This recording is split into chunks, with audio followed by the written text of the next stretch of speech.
You ever find yourself on a flight, minding your own business, and suddenly you're right in the middle of something that's way bigger than just a seat assignment? Yeah, that happened. If you'd told me this flight would end up all over the news, with people getting fired in real time, CEOs on speakerphone, and thousands watching on social media, I'd have called you nuts. But let me back up a sec and show you how fast things can turn when a little bias meets a whole lot of power in the wrong place. So, picture this. United Atlantic Flight 892, first class cabin. The air's got that recycled, kind of stuffy feel, and people are doing the usual first class shuffle, laptops, tablets, expensive headphones, you know. And then you hear it. Ma'am, are you sure you're in the right section? Not angry, not even snide, just that soft, practiced tone that tells you she doesn't think you belong. That's the flight attendant, Rachel, her blonde hair tucked in, blue eyes scanning every move. She's not trying to cause a scene, but the suspicion is clear as day, even if she'd never admit that in the hot seat. Literally, is Dr. Simone Mitchell just tucking away her medical journal.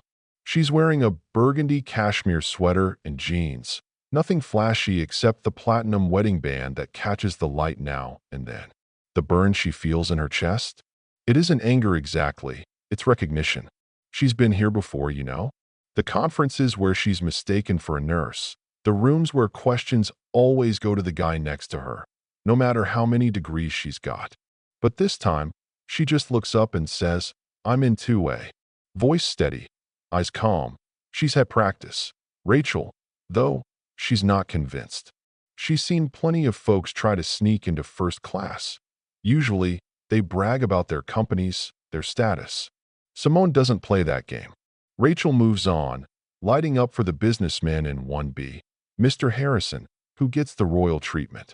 Meanwhile, a few rows back, Elena Rodriguez, a travel blogger, is quietly recording on her phone, her audience already pinging her for the inside scoop. You guys won't believe this, she whispers. Some real drama brewing up here. A couple other passengers catch the tension too. Dr. Park, business professor, he starts typing up observations for some research paper, noting all the little things, like Rachel's body language and how she's already treating folks differently. Sarah Chun, lawyer, starts recording, her legal radar pinging at potential bias.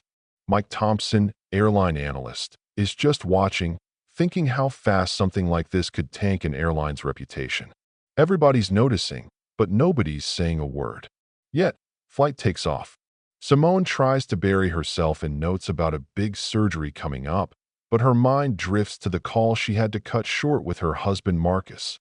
Guy's handling billion-dollar contracts and stress, and she's shielding him from the little humiliations she takes on the chin. That's marriage when your life's always in the spotlight, I guess. Then comes drink service. Rachel's smiles are back for everyone else, but when she hits row 2, she's all business. No warmth, no chit-chat. Beverage service? She says, almost daring Simone to ask for something fancy. Orange juice would be nice, thank you. Simone says, keeping it polite. What does she get? Orange juice, sure, but it's in a cheap plastic cup, barely half full, served like an afterthought, while Mr. Harrison's sipping scotch out of crystal and munching on warmed nuts. Yeah, if you've ever been othered, you know that feeling. Elena's audience starts blowing up her comments. Did y'all see that? She didn't even get a real glass. Mike in 3B can't believe what he's seeing, so he asks for orange juice too. Suddenly, Rachel's got options for him. Fresh squeezed or pulp-free, crystal glass, the whole 9 yards. That's the moment when the undercurrent turns into a riptide. Simone keeps it cool, but she's clocking every move. This isn't her first rodeo. She's had to prove herself in every she's walked into. But up here, trapped at 30,000 feet, she's got nowhere to go, and every slight is on display. Rachel keeps checking back, poking at Simone for not finishing her drink, implying she's ungrateful or doesn't belong. It's the kind of language you hear when people want to be rude but keep it just polite enough. Elena's followers are calling it live. That's straight-up racism. Document everything. Dr. Park finally speaks up, politely pointing out the differences in service. Rachel bristles, offers to get her supervisor. The situation's about to tip. Supervisor Janet shows up, silver hair, seasoned, all business.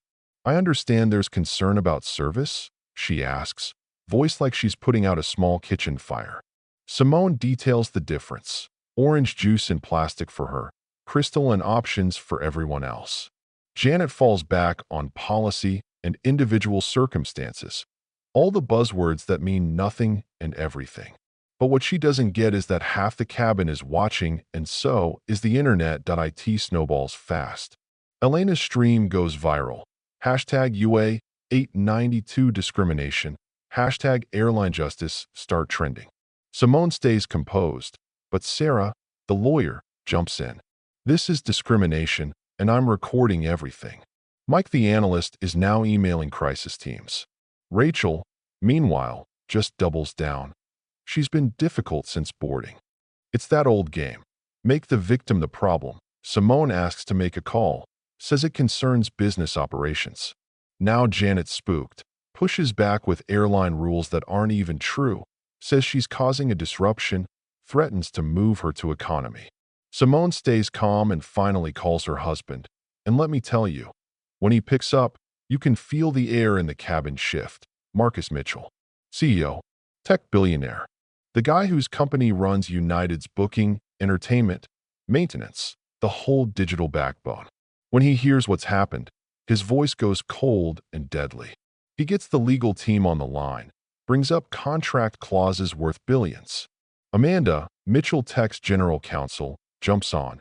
Are we documenting discrimination against supplier family members? Because that's a breach. Mike, the analyst, is now standing up, warning the crew just how deep they're in. Janet and Rachel still don't get it. Still treating Simone like she's faking, like connections are for show. But then Marcus starts laying it all out. United, you have 60 seconds to resolve this, or Mitchell Technologies pulls support. That'll ground your fleet and cost you $400 million by dinner. The CEO's on the line. Lawyers are listening. Major investors are watching. News outlets are blowing up.